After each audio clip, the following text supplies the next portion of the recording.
গাড়ি তো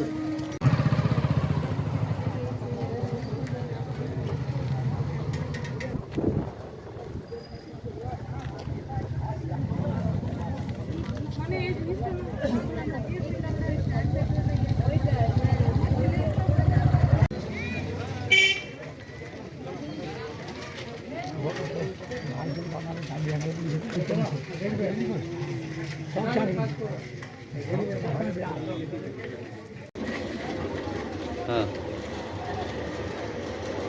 ছবিটা তোর জন্য মেরে দিই।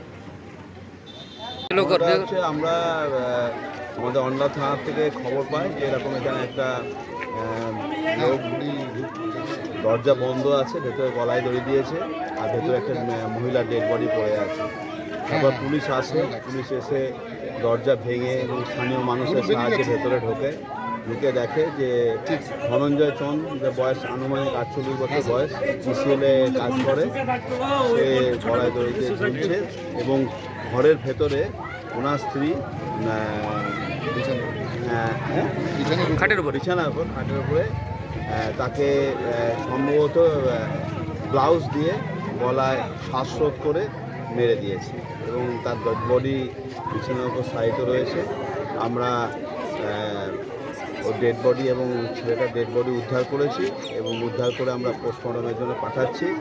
আমরা তদন্ত করে দেখছি ভেতরে আর অন্য কোনো রহস্য আছে কি না, এবং এখন নতুন যা নিয়ম আছে সেই নিয়ম অনুসারে আমরা ভিডিওগ্রাফিও করেছি এবং পোস্টমর্টম রিপোর্ট এলে এবং বাড়ির লোকেদের যে কমপ্লেনে ওরা যে অভিযোগ দিলে আমরা একটা মার্ডার কেস স্টার্ট করব এবং ছেলেটার একটা আনন্যাচারাল ডেথের কেসের স্টার্ট করে আমরা তদন্ত এগিয়ে নিয়ে যাব। ময়নাতদন্ত কোথায় নিয়ে যাওয়া হবে? ময়নাতদন্ত আমরা আসানসোল ডিস্ট্রিক্ট হসপিটালে পাঠাচ্ছি, ওখানে ময়নাতদন্ত হবে। আমার কাছে একটু সকালবেলায় ফোন যায় যে আপনারা বাড়ির লোক আপনারা আসুন তাড়াতাড়ি, আপনার বোনের কী অবস্থা বুঝতে পারছি না, মনে হচ্ছে মারা গেছে। তারপর আমি ডিউটিতে ছিলাম, ডিউটিতে থাকাকালীনই আমি আবার গাড়ি নিয়ে আমার ভাইকে নিয়ে আবার এখানকে এসে দেখি এই অবস্থা। প্রথমে দেখি আমার বোনকে মেরেছে, তারপর নিজে সুসাইড করেছে। কি অবস্থা দেখলেন এসে পরে? এসে পরে দেখলাম বোন বিছানায় শুয়ে আছে, ওই অবস্থাতেই বোনকে মেরে দিল।